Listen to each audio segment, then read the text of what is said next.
jërë ngeen jëf mbokk yi di leen jaajëfal ci seen teewlu di leen dalal bu baax ci tam-tam sur la RTS2 tous les mercredis nag dañuy am mbégte ànd ak yéen ak décoration ki ñu ci àndal saa su nekk mooy Aïcha Touré tey dinañu indil dugal ñu feneen foo xamante ne moo xam astuce la moo xam décoration bu mu mënti doon waaye dinañ ci xam dara ci kanam ak Aïcha Touré waaye Abdourahmane moo ñuy ñëwal ci littérature saa su nekk dinañu waxtaanee benn livre benn œuvre benn roman wala benn essai di fi dalal nag saa su nekk tamit benn littéraire wala benn écrivain tey nag ki ñu fi fas yéene dalal mooy Sambou Alain il est écrivain loolu mooy doon suñu sommaire tam-tam tey dañuy dem régie dellu si waat daal di tàmbali suñu waxtaan.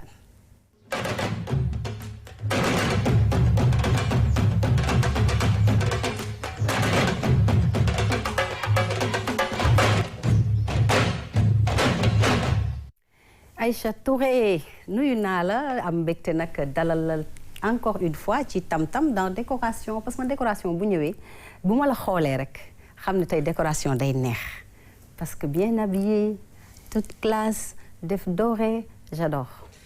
xam nga on est déjà maa ngi lay fay Rougui tu sais moi c'est un plaisir de partager le plateau avec toi c'est un délice c'est beau c'est relaxant et puis tu sais quand on prépare le dîner seetaan RTS2 jàkkaarloo ak Rougui da ngay kontaan.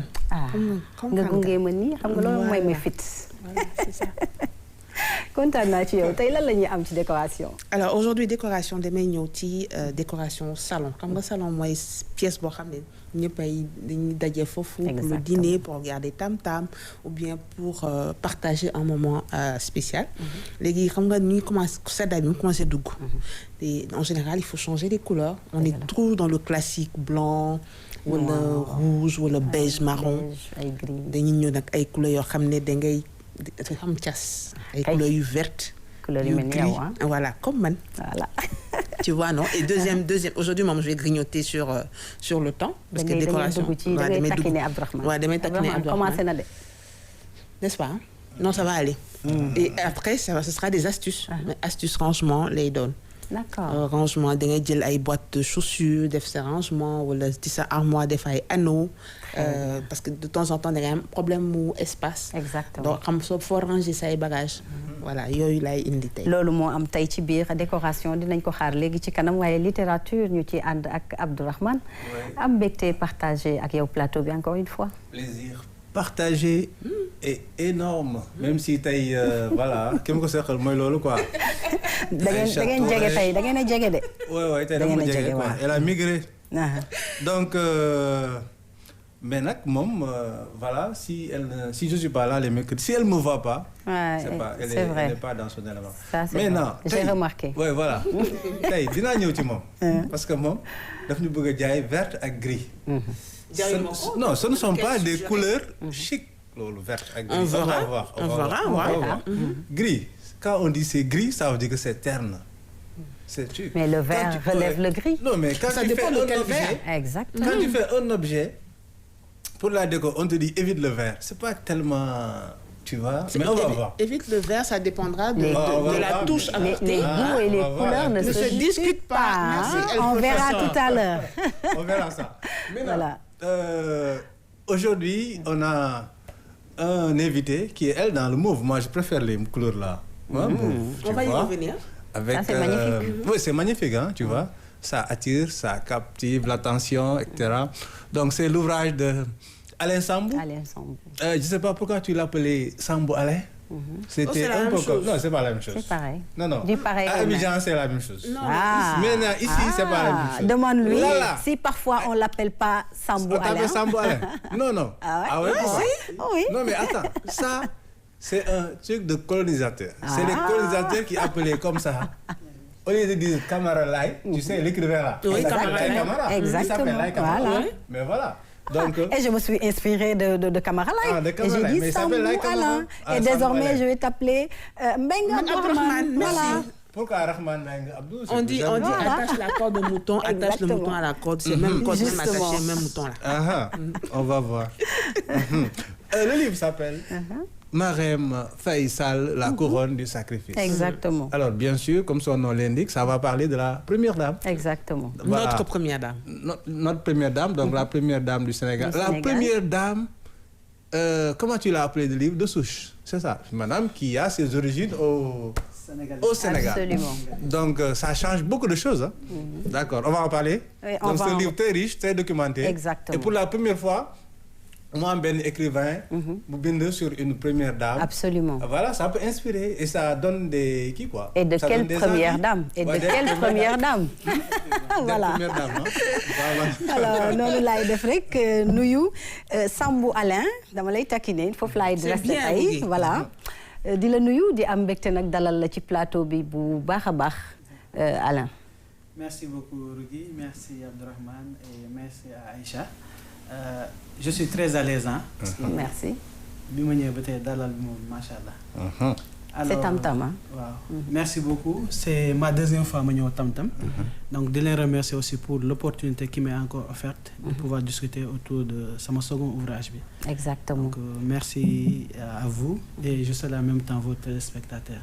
Tout à fait di rappeler rek ne tey essai biographique bi di Marième Faye Sall la couronne du sacrifice ci la ñuy dugg ci biir littérature léegi dañuy dem régie jëlee suñu bàkk dugg ci décoration.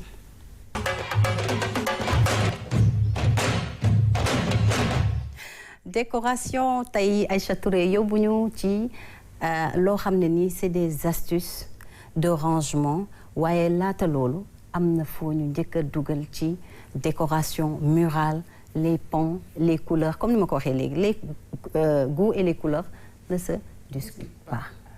xam nga nit tamit da ngay bokk ci see bi de. xam ouais, parce que quand je dis effectivement beaucoup de gens comme Abdourahmane pensent que le gris ne va pas avec le vert parce que c'est pas des couleurs à la base qu'on peut assembler mais dañuy xam ne léegi décoration tendance la. Absolument. On n'est plus dans le classique comme je disais en introduction rouge blanc ou le bleu blanc ou le marron. Exactement. Beige. On respecte plus les normes comme aucune norme n'est respectée. Exactement. Même en termes de tenue vestimentaire léegi dañu gis ne dans certaines maisons dans certaines familles surtout les couples les plus jeunes dañuy def ay retouches surtout à l'approche du froid mu seddaay bi mu ngi ñëw on a besoin de changer de surtout voilà de changer de couleur à la maison de décoration léegi nag ñu dem xool benn décoration boo xam ne c'est assez spécial le mélange de gris et vert léegi dama leen di bàyyi nga dem xool Abdourahmane tu étais choqué par le vert c'est pas n'importe quel vert c'est pas n'importe quel gris et dafa am ay parties yu ngay def vert ay parties yoo xam ne da ngay def gris mu am assemblage bu rafet a rafet. Très bien, c'est le rendu qui nous fera plaisir sûrement. On va regarder et on va commenter en même temps. Voilà. Alors décoration moom ku ne xam na ne sa yëf la ndax chaque fois da nga ñuy génnee ci ba sonn tu reviens chez toi ou bien nga dem ci benn endroit boo xamante ne c'est pour la détente mais nga fekk fa décoration boo xam ne da lay apaiser ci saa si. Mais c'est important. Décoration dafa nekk ambiance boo xam ne dafa bokk ci suñu bien-être. Tout à fait. benn ñaar dafa séjour mu ngi nii séjour mooy salon. Alors ce verre là c'est pas le verre d'Abdourahmane boo xam ne dañ ne c'est une question de goût. Voilà ici c'est une proposée pan de mur yi ak plafond bi dañuy def verre def ci ay lumière. D'accord. Bi c'est le mur qui est en verre mais xoolal kii comment on appelle le salon. Oui, le salon. On a mis des coussins. Exact. Bi c'est un salon gris. Ci ginnaaw c'est du papier peint. Ah d'accord. Plus la lampe. Bi tamit benn salon la gris vert. Toujours est-il que on arrive à assembler ces deux couleurs et ça ne choque pas. Exact. Mu ngi nii. C'est très beau. Plus de gris que de vert et vice versa. Alors Abdourahmane, tu es toujours aussi choqué? Oui, je préfère quand il y a pas beaucoup de vert. Oui, c'est une question de goût. Oui, exactement. Tu vois, parce que tu vois si tu regardes les images. Il y a bon fii am na. Il y a pas de plantes, de dominance, il y a pas de fleurs, il y a pas de trucs parce que c'est une couleur boo xamante ne généralement c'est pour les plantes et les fleurs. Déjà exactement. Voilà, ici, mais tu vois ici quand même vert bi xaw na nuancé bu baax. Ouais, mais ça le vert peut être un vert fluo, un vert clair, un vert cyan. En fait le vert, pourquoi je dis vert, c'est une déclinaison. Bi ça ressemble à du jaune. Exactement. Mais c'est plus tiré sur le vert. Il y a une plante. effectivement vert mooy couleur boo xam ne ça rappelle les plantes. Ouais, voilà. te en général dañ koy def ci ay séjours yoo xamante ne. da am lumière yu bari. exactement et c'est spacieux. voilà doo ñëw gis benn pièce bu ndaw je pense. nga def ko fa parce que dafay mel ni dafay xumb taw. day ça tape à l'œil. Exactement bii dafa yaatu. te booy seet aussi gris bi daf koy nuancer. c'est ça daf koy nuancer et puis ba pare ça apporte une touche très agréable. À la pièce. Et fraîche, hein? Ouais, fraîche, me paraît gai. Exactement. Parce qu'à la base, c'est ce qu'on recherche quand on change de couleur. Maintenant, oui, mais moi, je préfère pas ça. Quand le mur est en vert, là, vraiment, ça m'inspire pas. Tu sais, Alain, nous les écrivains, on a besoin de cadres. Nous les écrivains, tu as écrit quoi? Abdourahmane, tu es bien, hein? Ça commence. Pour nous les écrivains. Vous laissez ça. On verra. Alors, Alain. Non, il faut que le cadre inspire. Mais quand le mur est vert, on n'a pas encore vu ça. Ah, il a ici, écrit. c'est les écrivains qui sont écrivain égale celui qui a publié. c'est différent. Ça, c'est vrai, mais je te rejoins. Voilà, alors, Alain, noo gisee décoration bi est-ce que tu es tenté de nga am benn pan de mur boo xamante ne fa ngay toog di la jox inspiration nga mën di gën a bind si ñi nga xamante ne rek ñoom nga sentir. Tu vois, ça parce que fii quand même c'est agréable. Oui. mooy meuble bu gris bi. avec tout vert. Voilà. D'accord. Ça j'ai beaucoup aimé quand même. Ouais. Mais je pense aussi que peut-être comme nous wax couleurs yi. il faut que les gens arrivent à les agencer. Exactement. Parce que aussi décoration. comme ni ñu wax des fois c'est des choses personnelles. Tout à fait. Des fois yow couleur bi nga wax ni neexu la. keneen se sent à l'aise avec cette couleur là. Exactement. Voilà. Mais je pense que c'est très bien, c'est très joli. Et Aïcha, là, merci. Là, c'est joli, hein. Merci. Quand c'est vraiment, tu vois, nuancé. Là, à partir de là, ça donne vraiment. Man pas mur bi mu vert. Ouais, mais Carrément. Ouais, si le mur est trop vert, tu vois, mais ñu ngi apercevoir déjà la baie vitrée derrière. derrière, la verdure. Ouais, voilà. Moi, je trouve que vraiment donc, ça fait vivre quoi. Day dundal nit. Quelques touches de vert quelque part. C'est vrai. Wala si le pan était moins grand. Voilà. nga kii ko mais rafet na man je trouve que c'est très beau et puis c'est gai. dama bëgg luy ree daal. lu may reetaan lu ma kii. Mais comment il est allé conjuguer l'affaire des écrivains là en se mettant dedans. Nous les écrivains. Effectivement, tu as raison Abdourahmane parce que am na métier yoo xam ne bëgguñu couleur yu fës. dëgg la. Mais ça peut être en décoration benn coussin wala benn pan du mur bu ndaw. nga def du verre mettre sa télé. wala mettre peut-être la décoration mais nekk benn. Verre bi tant que c'est vivant sax parce que.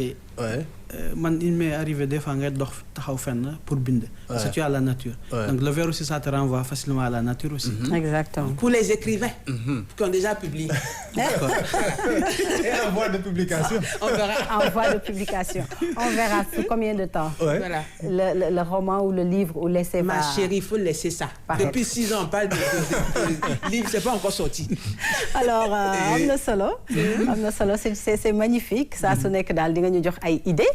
xanaa dañuy avancer rek ci sur l'autre astuce de rangement. Oui, le rangement, on va parler de tout ce qui est astuce rangement boo xam ne de temps en temps des boîtes de chaussures par exemple. kenn du xalaat ne boîte de chaussures mën na nekk tiroir. Bien sûr. Les anneaux qu'on met dans les mains des livres. Tu n'as pas vu? J'ai pas vu. On va dire au réalisateur. Donc ton livre, quand on va le publier, je vais mettre ton livre parce que ce sera un livre de chevet. C'est très facile à faire. Oui, c'est très facile à faire. C'est-à-dire que c'est des astuces déco que tu peux faire chez toi avec tes enfants. Exactement. Et espace, comme Abdourahmane le dit souvent, mais les espaces sont de moins en moins grands. Donc il faut être astucieux pour avoir assez de place pour ranger. Un espace. Voilà. Et puis ça, et puis c'est bien parce que la solution. Enfin. Oui, mais moi tu sais, j'aime la déco. D'accord. C'est un cadre pour et il y a plein de choses yu ñu mën a def si biir. parce que xam nga ne xale yi déjà seen jouet. Imagine carton yi gën a rëy tuuti. nga dugal ko. def ci seen jouet ils ont énormément de petits trucs. Beaucoup de bagages. seen dàll yi ndaw yi seen. bon mais tu n'as pas remarqué quelque chose en matière de chaussettes. Elles se perdent tout le temps. benn ngay dese. benn pat. année bi buy jeex voilà donc te xoolal yenn saa yi nga gis benn bi gisoo beneen bi nga découragé sànni ko toog quelque temps nga gisaat beneen bi nga ne su ma xamoon du ma ko sànni mais bon c'est comme ça que avec les enfants moom da ngay rey rek alors mais c'est bien qu'on puisse avoir ay astuces yu ndaw pour décoration exactement c'est vrai parce que surtout la solution c'est pas toujours d'aller acheter affaire yoo xam ne da nga koy utiliser pendant quelques mois après nga sànniwaat ko donc bon j'aime bien ñuy toog di xalaat matériel bi sax boo ko bëggee jënd espace bi nga dul am sax ci sa kër voilà exactement matériel bi comment nan lañ ko war a mën a utiliser waat mu servir à quelque chose surtout que léegi li gars yi di jënd par exemple meuble de rangement yi jënd lu bëri c'est du stock quoi maanaam le meuble là da nga koy jënd au bout de 2 mois 3 mois boo ko déplacement bu ndaw tu sais pourquoi tu perds parce que léegi on n'a plus le droit d'exploiter le bois exactement léegi sciure de bois lañu jël c'est donc c'est le bois qu'on a mais ni kopp voilà non kopp la de jël col bi kay collé ko daggat ko bàyyi ko mu wow donc ça n'a plus la même force que le bois c'est de la sciure de bois léegi su la kii ndox su ko laalee day yàqu soo koy déplacer day yàqu soo déménager ñaari yoon c'est fini voilà bi kay moom pare nga ci voilà c'est magnifique en tout cas li nga indi am na solo ci décoration comme d'habitude ñu lay féliciter merci du ñu def lu dul dem jëli bàkk bi dugg ci littérature léegi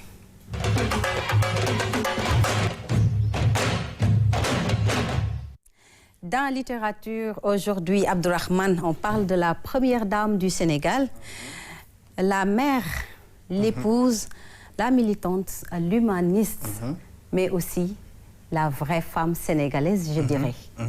Kooku mooy Marième Faye Sall. Oui, Marième Faye Sall. Alors, mu nekk nii la couronne du sacrifice. Absolument. noonu la ko sous-titré. Marième Faye Sall, la couronne du sacrifice, donc le deuxième livre de Alain Sambou. Mu consacré ko à la première dame du Sénégal. Marième Faye Sall. Alors livre bi am na ay photos d'illustration. Exactement. buy wane Marième Faye Sall un peu ci situation yu bari nga xamante ne dafay nekk ak xale yi.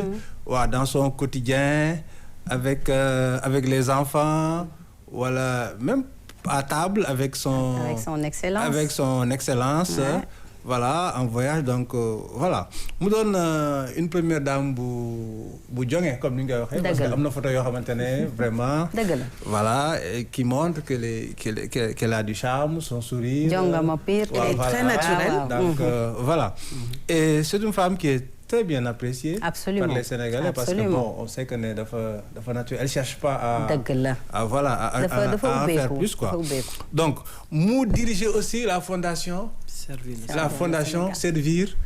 Servir le Sénégal d'accord mu doon comme ni nga ko waxee une première dame une épouse une mère de famille une militante humaniste à travers le truc etc. Alors Alain Sambou ou Sambou Alain je préfère qui vient ici pour la deuxième fois parce que son premier ouvrage c'était L'ombre blanche mu doonoon ay c'était un roman. Un roman. Pourquoi nga ñëw virer dans l'essai ensuite consacré ko à Marième Faye Sall? Première question. Voilà, merci beaucoup. L'écrivain artiste la. man bëgguma toog benn place. bëgguma ñu catégoriser ma rek ne romancier la. Je veux me permettre tous les types littéraires possibles. am naa sa ay benn recueil poème boo xam ne maa ngi koy bind di ko teg. parce que tant que l'inspiration est là. j'écris.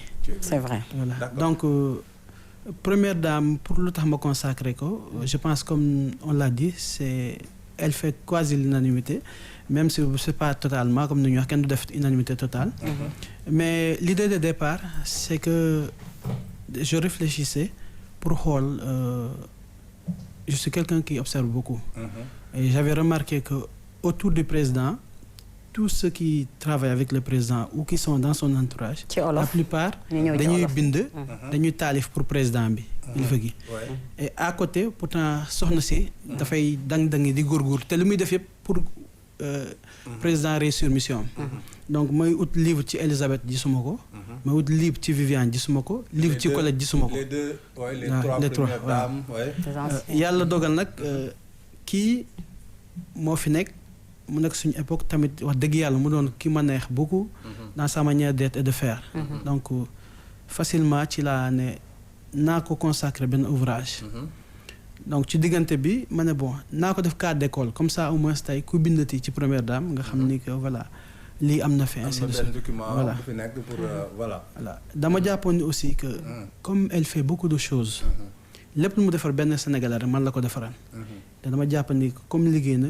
bëgguma bés bu fi yàlla bu fi jógee moo jëkkëram ci nguur gi je veux dire que après que ça passe par perte et profit comme ñeneen ñi parce que Viviane déggoon nañ ko fi elle a beaucoup fait avec Néné Faché et tout ça après doo gis liggéey bi voilà donc j'ai voulu de manière sobre mais vraiment sincère def ko ci nag mais pourquoi nga tuddee que essai bi la couronne du sacrifice pourquoi ce titre voilà dama ko tuddee la couronne du sacrifice parce que bu ngeen xoolee livre bi ci début bi sax jëkkëram mu ngi koy tàgg jëkkër ji d'abord mu ngi koy tàgg parce que nee na daf ko dimbali ci lu bëri exactement te ci dimbali boobu noonu def na d'abord benn premier sacrifice mooy dafa doon jàng nit jëkkëram mais dafa arrêté def sacrifice pour tenir famille bi parce que xamoon na ni boroom këram dafa amoon ay charges ay responsabilités yu bokk tamit mu nar fi bàyyi xale bi di jàng tout ça donc elle a tout arrêté def sacrifice boobu noonu bu weesoo loolu noonu dans le parcours même de son mari dafa di ko xamante ne dafa ñeme woon terrain bi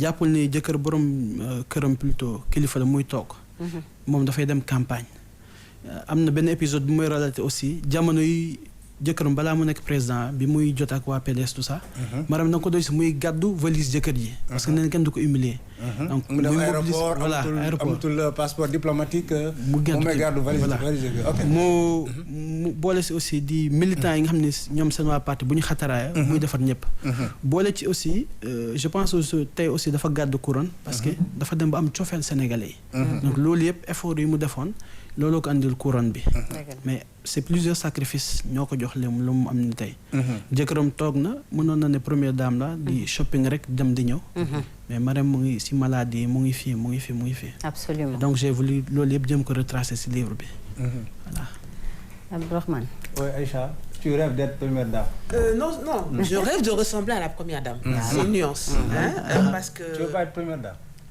on ne sait jamais non, la vie a de longues jambes, c'est vrai. Ah oui. En fait, j'écoutais attentivement suñu invité bi parce que première dame au Sénégal, c'est la première dame déjà 100% sénégalaise, tout à fait. Qui n'a pas de métissage, mais qui est surtout issue d'une famille saint-louisienne. Et puis, au gré des voyages, elle est arrivée à Dakar. Donc, c'est vraiment un parcours, c'est une self-made woman. Exactement. Ça, c'est un. De deux, à chaque fois qu'une visite est effectuée par ben président international, Marème, la première dame, elle reste naturelle. La femme sénégalaise, quoi, typique, qui sait accueillir. Tout à fait. La dernière fois, demande qui sont une photo, et on a vu que c'est une femme qui ne se maquille pas et qui est très naturelle. Tout à fait. Et au-delà de tout ce qu'elle fait, exactement. Toutes les Sénégalaises se retrouvent en elle. Je pense que c'est ça aussi, c'est bien que un gabin de livre Timon. Mais question que je me poser après avoir parlé tout ça là. Quoi loolu mooy lan. nii mën na bëri wax rek ñu dégg. Est-ce que parce que quand on voit genre au livre yooyu dañuy laajte est-ce que gis nga première dame est-ce que jox na la xaalis parce qu'on sait que elle est très moi je pose la question de dafa tabe de moom waaw dafa tabe de waaw l'argent c'est pour il l'a dit non mais waaw waaye day laajte mais damay laajte pour mu leer ñu ñuy seetaan waaw d'abord fi may tam bi may bind livre bi am na ku ma ci waxtaanal mu ne ma yóbbu ko fondation. comme ça mu financé la ko. waaw ma ne ko du ma ko def. très bien. ok parce que l'idée de départ comme ni ma waxoon. il fallait ma bind ci première dame te yàlla dogal may commencé ci moom. d'accord et donc bi ma ko liggéey livre bi liggéey naa ci pendant 18 mois. ma diggante bi. je pense bi ma defee ay 8 mois yooyu. ma njëkkoon proposé ko benn première maquette boo xamante ni que ci kii bi la. comment ça s'appelle manuscrit bi. bi mu ko liiree ba pare mu ne man awma ci problème moom personnellement. mais xaaral ma woon ko ki nga xam ne moom moo tax ngay def li ba xam lu mu ci wax. te li may wax nii après soxna si moo ma ko raconté parce que gis nañu. bi ma gis waaw après gis nañu après livre après bi ñuy gisee daf ma ne man lii fàttewoon nag parce que ndeke bi ko Alioune Fall waxee. daf ko ne kii xëy na yéenam la mais wax ko mu teg ko ci suuf parce que man bëgguma ñuy bind ci man. lu ñu def rek nañ ko def pour jàppale président. ndeysaan. ma ne ko man nag dama ci amoon cofeel te dama ci dogu woon. moo tax ma égal sama projet. et effectivement bi ma recevoir d'abord balaa boobu daf ma woo bëggoon xam naka laa def pour am information. moom laa la bëggoon laaj yi ma liggéey. mais xam nga bu xool jugee pour def lu baax. pour def lu rafet li ngay wax sax dafay doon lu rafet. ensuite comme ni ma def naa ci 18 mois dugg naa def ay recherche ay recoupe tout ça mais loolu yëpp pour bañoon ñoom bëgguma woon jege leen. pour ñu xam. D'accord. Donc j'ai beaucoup creusé. dañu bañoon ñu xam c'est-à-dire que ne yow pratiquement sooy def biographie am nga choix dem interroger. effectivement nit ki directement. boo neexee aussi nga dem def say enquête. voilà méthode ñaari xool ñi ko jege mais yow bu ko woon interroger pour mu bañ la influencer. waaw parce que tamit am na ñu ma xamoon parce que comme ni ki wax ñu début bi pour ñoom dama ko defoon pour xaalis. même lii bi mu génnee. dafa may waa APR yu ma woon ne ma xanaa léegi nag da ngay kii da nga bëgg a ñëw APR. moo tax nga bëgg a jaar fii mu nekk bunt. c'est pas ça man je suis pas du parti non man je suis libre d'esprit. te su ma gisee lu baax. wax ko pour man du yàq dara. te nag dafa nekk jigéen boo xamante ne ku neex a waxal la. ndax comme li ngay wax ni unanimité xëy na amul. waaye bari na ci ñoo xamante ne ni même bu ñu àndul ak le président Macky Sall. dañoo naw kii di première dame. dañu koo bëgg. dañu koy tenir en exemple. muy góor comme muy jigéen. ndax boo seetee qualité d'une femme africaine sénégalaise surtout ak musulmane yépp dafa daje ci moom. effectivement parce que ñu bari am na ñu ko xam. parce que lu tax ñu xam ko ñeme ko di wax ci moom moo ko wane ndax oyofam. elle est très humble. ba tax na ñu bari dañuy nettali ay jaar-jaaram parce que dañ ko xam. parce que am na première dame yu bari yoo xamante ne kenn du jote ci ñoom. doo leen seen doo leen gis doo gis li ñuy def ak nu ñuy dundee. waaye man dañ ma wax marché HLM bële. place su maire Ndoumbé Cissé daf fay dem. xëy na maa ngi koy wax sax xëy na dina ko neex wala du ko neex mais ñoom dañ koy wax parce que da leen di fréquenter te nëbbu ko. garde du corps waaw parce que nit ñi dañuy dem foofu di ko fa kar danaan garde bi bàyyi leen ñu ñëw ci basang lay toog ñu wër ko muy waxtaan ak nit ñi di jàmm santeeg ñoom di saafonteeg ñoom te foo ko gis mi ngi yor pourquoi ma ne une vraie musulmane mi ngi yor kurus ci loxo bi wala mi ngi yor exemplaire du Saint Coran muy kaamilu alxuraan donc c'est un exemple la ci jigéen ñi exemple la ci ñun suñu dundin ak yépp ci wàllum dundin waaye tamit ci wàllum sëy nag wax dëgg yàlla ndax man nee naa lu ma gën a neex mooy jàppante loxo bi waaw complicité et courage et accompagnement ak gunge jëkkëram taxaw ko gis nañ ko ci moom dafa demoon di jàng yaa ngi ko nettal ci liir bi mu dénkaane doomam bu njëkk bi doom bi di jooy mënuñu ko nax ñu andil ko ci biir classe bi muy jàngee mu génn ne jëkkër ji Macky Sall temps nekkagul président mu ne ko arrêté naa jàng dama dem toppatoo xale yi waaw dañu dem toppatoo xale yi est-ce que côté boobu aussi est-ce que les maanaam jigéenu Sénégal yi aujourd'hui yaakaar nañ dinañu reconnaître ci loolu quoi femmes est-ce qu'elles veulent encore être des femmes au foyer waaw man de damay nekk ku nekk moom bi mu koy def dafa jàppoon ni c'est pas à perte li muy sacrifice pour famille am la pour ay doomam la pour aussi son mari nekk à l'aise pour mën a doxal parce que épisode bi ngay raconté jëkkëram la ñu woon mu daw jëli xale bi jëkkër ji andi xale bi ba faculté ba ne ko foo nga nàmpal kii muy Amadou boobu ñuy wax doomam bu góor bi mu ko nàmpale mu xam ni que bëgg na dem mu ngi jàng mais période boobu noonu c'était très difficile pour moom d'ailleurs ci ouvrage bi bi ñuy daaneel bi ñu koy tëj ñu nga xam ne président na fexe sax ba kii au moins après mu reprendre ay activités am wala mu def leen parce que c'était ça voilà il paraît que courant bu coupé wala ampoule bu coupé pare soxla ñuy wax électricien moom la koy mën na ko defal gaañ dëll ja kii lu ma wax ni sànq sax man première fois bu ma ko njëkk téléphone réel la ma dikkee parce que dafa ma secrétaire bi moo ne ma xaaral ma am ku ma la paas ma ne ko kàll la ma ne maa leen sàmm ma ne ko waaw ma ne ma yow yaa bind livre ci première dame boobu xaw ma sax moom laay waxal ma ne ko waaw mu ne ma dëgër nga fit de commencé ree j'imagine muy ree ma ne ko waa soxna si kàll mu ne ma CPI laa lay yóbbu di ree ma ne ko kàlla mu ne ma la soxna ma ne ko soxna Maram man. waaw. mu ne ma du ci man nga bind. foofu fekk ma gën a. nga toogaat bu baax. gën a toogaat. te bi yàlla dogalee ma toog na moom. c'était à la rigueur dama ko fekk d'abord fekk mu julli ba pare. ñu toog di waxtaan. mais ñu ngi waxtaan di waxtaan. après j'étais dama koy xool da nga naan première dame simplicité am. c'était exactement. vraiment man li ma defoon ci moom. ak bi ma toog ak moom ça s'est confirmé. totalement. ok parce que bi may def lii fekkee gisuma ko jegewuma ko. dama ko séenoon comme ni ko séene. ma amoon tamit yëg-yëg ci moom. dëgg la. mais li ma renforcer aussi ci ouvrage bi mooy que dama dox suñu koñ. bi may def livre bi parce que enquête bi def ma ko kese pour bind ci livre bi. basé ma kese ci recherche ma def ci net bi. suñu koñ dafa am benn bàyyi naar bu fa nekk bu yàgg fa. ma dem laaj ko ne ko yow soxna si dama am lu may def ci moom est-ce que mën naa la interviewer nga wax ma loo ci xam. paa bi wax ma wax yi yéen ne moom mosul am doom bu jigéen. mais bu sañoon doomam kii la. paa bi ne depuis ay 1972 mu ngi Sénégal donc il a eu la chance de voir passer certaines premières dames. D'accord. Moi apprécié ko je monte dans un taxi. je demande au taximan ma ne ko. dama am délégué ci première dame dama bëgg nga jox ma anonymement sa avis sa xalaat ci dame bi donc pratiquement noonu ba ay syndicalistes unanimement ñoom ñëpp dañ ma jox seede bu rafet ci moom sans compter que man amoon naa ci appréciation bu rafet ainsi de suite. dëgg la. On peut dire que c'est le côté charme de Macky Sall. atu charme quoi Macky Sall. man dama wax ne moom mooy arme ak social.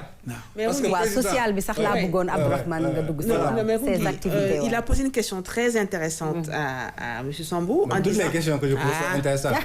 En disant est-ce que le modèle suñu première dame, est-ce que le fait de mu gunge jëkkër ji, est-ce que c'était ça la question. Je pense que ça dépend aussi de son époux. Si c'est un atout pour le président. Non, le fait muy toog kër ga nga wax. mu nekk femme bu fay. Non, est-ce que modèle là pour les jeunes filles? Oui. Bien sûr. Alors moi je te dis, est-ce que yow yaa ngi ne livre bi ñu ngi ko dédié à ta fille. Est-ce que bëgg nga sa doom jigéen nekk femme bu fay? D'ailleurs dama ko dédié à ma fille ma ne. je voudrais qu'elle soit comme manifeste dans le paraître et dans la manière d'être. waaw. mais c'est que est-ce que c'est un choix que les jeunes bi maanaam est-ce que choix la boo xam ne c'est un choix libre lu ma wax ku nekk sa famille ak circonstances yi la koy tax. man par exemple sama yaay elle a été enseignante. mais à un certain moment dafa bàyyoon jàngale bi parce qu'il fallait s'occuper des enfants. mais dañuy jàng ba pare. voilà. donc elles ont un certain niveau. dañuy jàng ba pare mais tamit am na lu mat a sóoraale tamit. ndax góor gi tamit taxawaayam ci la Aïcha yaa ngi koy wax léegi. parce que si tu as un mari boo xamante ni dalay jaral nga bàyyi sa liggéey toppatoo njaboot gi. 1 an 2 ans mu ne la fa ñukk dem ci keneen. bàyyi laak sa njaboot takk koo xamante ne mi ngi liggéey. indépendante la yow sànku nga. donc il est à féliciter, c'est un grand homme à côté d'une grande dame. C'est ça. Il faut le rappeler. wax naa ko fii parce que boo gisee maram ñeme yenn yi jëkkër ji ya tax. te Macky Sall naa ni honte ni xam fu mu taxaw day wax ci jabar ji parce que loolu tamit dafa bokk ci liy valoriser jabaram. c'est important daf koy remercier. ci fépp. waaw. di ko sagal nag di jàpp ci loxo bi man booboo ma gën a neex nag ma wax ko léegi parce que ce matin j'ai regardé ça à la télé. ñu ngi dem ci forum de Paris. forum de la paix. mais maa ngi gis à la descente de l'avion mi ngi jàpp te d'habitude c'est comme ça hein man complicité boobu unité boobu daf ma neex. le couple Marème Faye Sall et man daal ñooy sama couple favori daal. le couple Obama. Michel ak Barack. ak kii alors ñu dugg ci activité mi. parce que c'est une dame très sociale. très humaine. boo xamante ne déjà fondation bi rek wane na ko. ndax tey fondation Servir le Sénégal taxawu na ku ne. taxawu na fu ne. te fépp fu muy dem nag day sol ay dàllam yónniwul Aïcha yónniwul Abdourahmane bu leen dee yónni tamit day sol dàllam topp ci wane ne fu ngeen mën a dugg di toog ci ay briques di toog ci ay basang war naa faa mën a toog man itam te loolu dafa am solo Sambou na la yónni de booy dem yóbbaale effectivement je pense que man mi sax bi may gëstu xam nga lu bëri booy xool ci li maa ngi koy signaler. ñu bëri dañuy foog ne Dakar rek lay defar. dëgg la mais boo yeggee Ziguinchor par exemple li muy def ci hôpital bi. li muy dimbale nit ñi prison yi dafay yéeme. matelas saabu lépp da koy def effacé wu. Tu vas à Matam finalement da ngay laaj kii est-ce que dafa nekk benn personne mais en plusieurs personnes. parce que elle a une méthode te du wax du génn. exactement non jamais du wax. du ko feeñal mën ngaa ñëw fekk ko léegi mu toog doo xam ne moom la waaye yàlla nañu bettee noonu Aïcha ñu génn rek gis ko te di nga xam ne moom la. ah si elle fait ça. taximan bi ma la doon wax. taximan bi nee na dafa mus a xaritam moom nee na moom musul jot ci Marème. mais nee na benn xaritam nee na dafa mus a yeb soxna si xamul ni sax soxna si la yeb. wallaay parce que dafa yeb Marème mu àndoon ak beneen je pense 2 personnes ñu toog ci ginnaaw. léegi ñu ngi waxtaan moom mu dawal ba bi ñuy yeggee. dafa am lu mu téere jox ko. taximan bi xool ne ko lii la mu ne ko noo baax na jëlal. ndeysaan waa ji geste bi touché ko mu bëgg xam kan moo def lii bu muy def ni si la koy gis def ne rek dem. donc muy affaire yoo xamante ni simplement la koy def. wallaay ñenn ñi dañ dafa dégg seen doom dafa feebar. mu ñëw ba ci alentour bi laajte kër diw mu dugg. ne dama seet si diw dafa feebar dégg naa waaw ñu ne ko waaw. ñu defar ay dossier am yóbbu. dëgg la. donc muy loo xamante ne lu yéeme la. muy ci fondation bi aussi nga xam ne taxawal na ko. tout à l'heure yéen a wax président nañu wax lu président wax ci soxna si. waaw wax na ci mu ne. j'ai la chance d'avoir à mes côtés une épouse admirable. dévouée et dotée d'un sens extrêmement aigu des réalités et des situations. très bien. Elle me bouscule, mais légèrement. Elle me bouscule. Mais il a écrit elle me bouscule. Dans le bon sens. Tu veux rentrer dans les détails? Wow. Abdourahmane. C'est une façon de. Abdourahmane, c'est ça. Mais bouscule, ça veut dire qu'elle veut qu'il progresse. Voilà. Elle me bouscule. Elle aime user de moquerie avec moi. Mais elle est mon plus grand soutien. Non, mais c'est le cousinage. Avec humour et joie de vivre. Elle me tient debout. c'est son pilier de Sambou c'est son pilier. donc lii bu ko jëkkër ji waxee je pense que seede daal si soxna. bu ko borom këram waxee ci léegi na rafet. dëgg la waaw donc ñun pratiquement damay ne rek dañ topp ci ligne bi. te kii bind ci moom li jafewoon mooy da ngay tànn lan ngay wax. lan ngay bàyyi di segg. parce que bind bi ci moom c'est vrai que 18 mois neexoon na trop mais il faut nga tànn. d'accord parce que li mu def dafa yaatu dafa bëri. mais yaa ngi koy wax nit mënul am unanimité. yow ci sa gëstu. Sénégalais yi nag lan la ñuy reproché à Marième Faye Sall. man dama li ci sama gëstu yëpp. gisuma ci benn opposition laa si gisoon. mooy bi muy defar daara moderne bi fale ak mooy jeune marabout yi bi ñu fogoon naan dafa jël xaas fii. boobu ça l'avait obligé. suba mu woo presse pour wax. à sortir exactement. d'accord pour wax. Sénégalais yu bëri man ñu ma dajal bokk parce que mun ma ne daj naa ñëpp. ñi ma dajal am ñu lu kii man dafa am benn paa bam dafa ma wax benn wax bi dafa ma marqué. mu ne ma man Macky Sall bëgguma ci moom dara. parce que doxalinam. ak dëgër boppam. mais saa yu ma gisee Marème mag la moo ma wax de mu ne dafay mel ni samay cër dafay tekkeeku. damay bàyyi carrément. donc soxna si tax na lu mu Marème kii Macky Sall bu jàkkaarloo kii rek day mel day bàyyi. mais Sambou est-ce que am nga dara ci loo xamante ne lu tax moom du wax parce que quand même bu doon suma genre gi loolu genre Aïcha bi ñi ngi mayuñu kenn jàmm. mais moom du wax du génn du fësal du feeñal boppam. malgré ni mu jikkowoo ak tamit li ko yàlla defal. waaw mais taxul mu wane ko benn yoon. li tax muy wax moom nee ne président la ñu fal. comme ni ma waxoon ci livre bi. très bien nee ne président ay activité am waxu président moo nar a jiitu. benn deuxièmement moom bëggul di exposé wu. te wax ci média dafa jafe. tout à fait. bëggul wax loo xamante ni que voilà suba dinañ ko jëlee. troisièmement pour moom am pouvoir wala am boog place bi nga nekk. taxul nga moom nit ñi di moo tax dafay naan bëggul sax ñi nga xam ne dañuy def trafic d'influence naan moom laa nekkal mooy sama xarit. elle n'aime pas ça. ak mën naa laa yóbbu ci moom mën naa la yóbbu ci moom ci boppam da koy wax. donc c'est des choses comme ça ba tax na su fekkee ne moom da nga wut ay interview am ci net bi. tu vas en voir très très rare je pense que ñaar laa dajale yoo xamante ni que benn bi moom def interview bu mu accordé RTS. voilà mais boobu c'est parce que dañ doon commencé naan xel bi néew fi affaire bi noonu. RTS def na entretien exclusif ak moom avec la grande dame la journaliste Seynabou Diop. fi may daaneel aussi parce que dafa ne.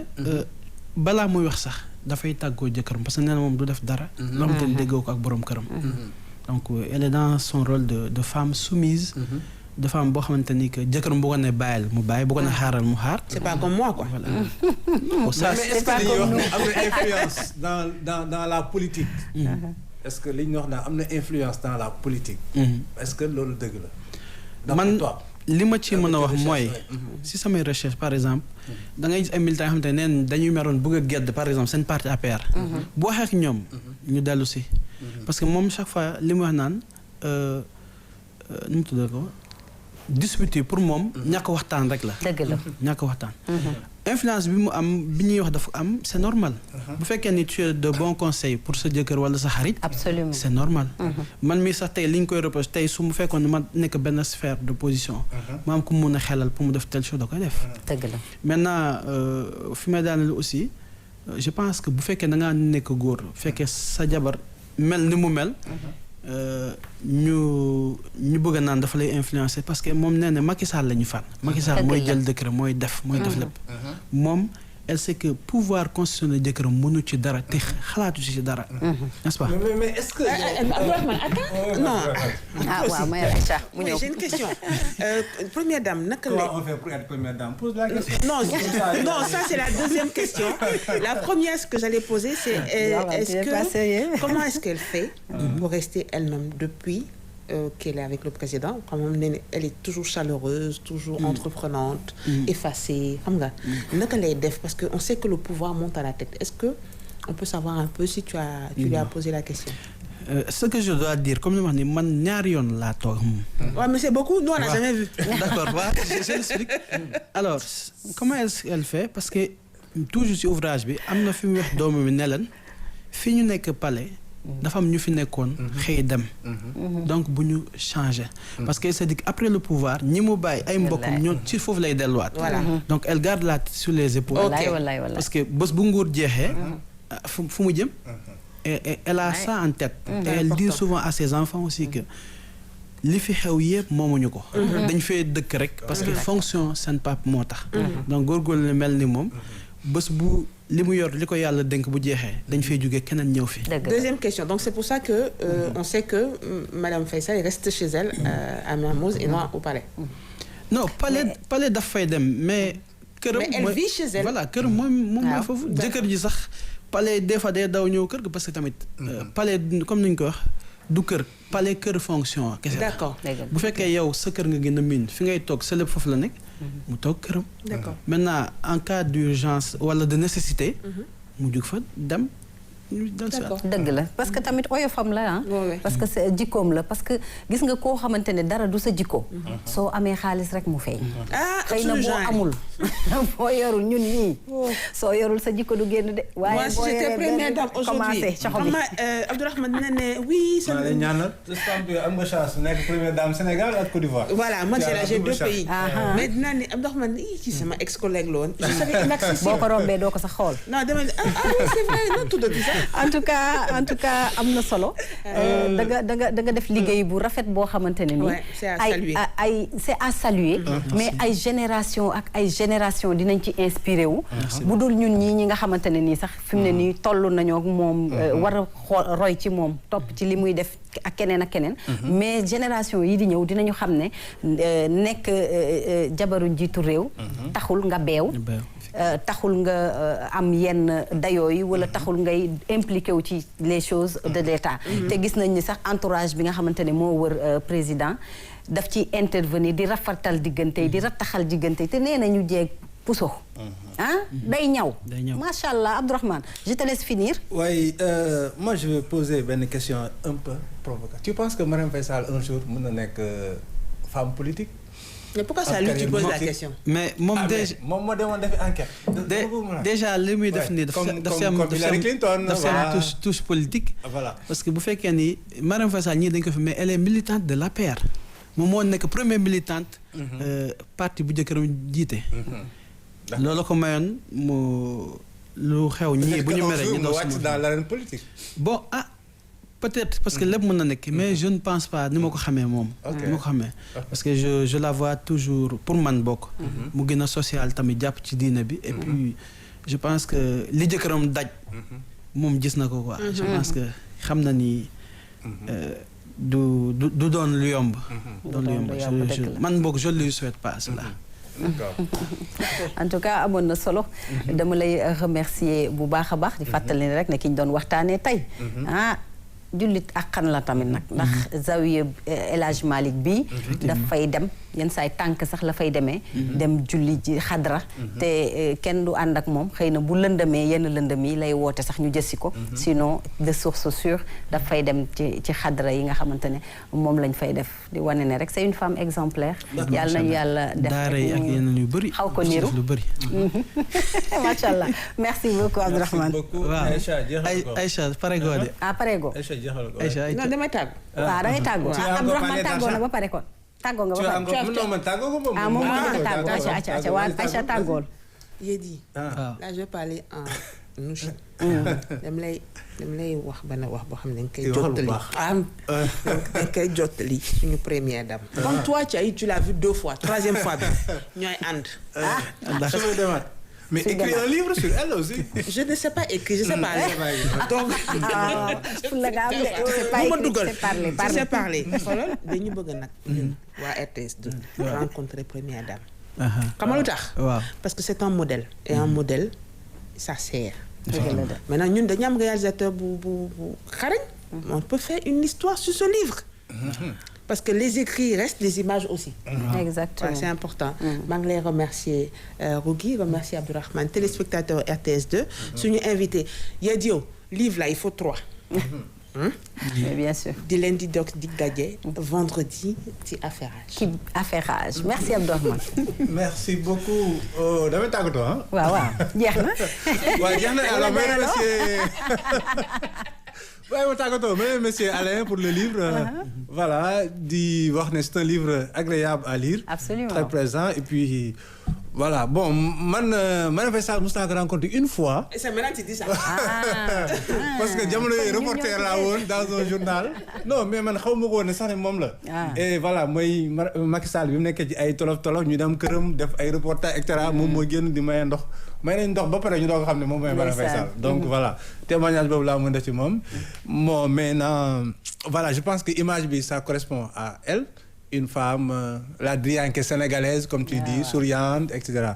Donc, je vais recommander à tout le monde que vous lire le livre. Faut aider, Alain. Livre bi Harmattan. Oui, livre. 7 000 francs. Ok, d'accord. C'est pas très cher. C'est pas très cher. Merci encore. Merci beaucoup. dañ lay remercier pour d'autres ouvrages. Pour d'autres ouvrages, absolument. Alain dañ lay remercier rek di fàttali ne yow lañ fi dalaloon tey nga nekk auteur u livre bii di la première dame Marième Faye Sall. La couronne du sacrifice. mu doon œuvre bu am solo nag boo xam ne ñëpp a ko war a jënd mu gunge leen. tette leen wan leen rek œuvre am yi nga xamante ne moom la fi liggéey te dootul fay ba abadan maa ngi lay bàyyi nga tàggatoo. je pense que dama fi ma tàmbalee rek laay mujjee mooy wax leen ni merci d'abord pour plateau bi. li may mën a wax message peut-être pour ñu ñuy seetaan. mooy kii je pense bu ñu jëlee exemple simplicité am. dinañ ci sori. parce que mu ngi doon wax ne que am na sa bés ñu koy seet si ñi ñëw costume mais bu ñu ko fekkee mu toog ci. dañ ne si ñun bu ñu xamoon du ñu soloon nii. parce que ki ñuy seet si mu ngi nii simple. naturel.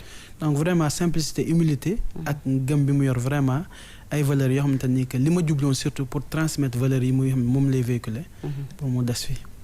macha allah am na solo merci beaucoup dañ lay remercier encore une fois di remercier yéen mbokku téléspectateurs yi yéen ñi toogoon di ñu seetaan di leen wax ne rek nag essai la boo xam ne ñëpp dañ ko war a jënd parce que am na solo lool ça parle de notre première dame la couronne du sacrifice. C'est à se l'approprier dañ leen di jaajëfal tamit son excellence parce que c'est lui qui est aux côtés de la première dame jàppale ko lool nag il y a wala à côté sax pas derrière à côté. waaw boobu moom feeñ na tey ñu ngi leen di jaajëfal di leen jox daje ba suba ak jàmm ci beneen émission Tam Tam d'ici là portez-vous bien waaye un clin d'œil à Abdoulaye Diop fële ca marché HLM l'ami de la première dame waa marché HLM yëpp dañ ko bëgg nag dañ ko bëgg te ndax moom it da leen a bëgg ndax da leen di fekki saa su nekk kon nag ñu ngi leen di jaajëfal ba suba ak jàmm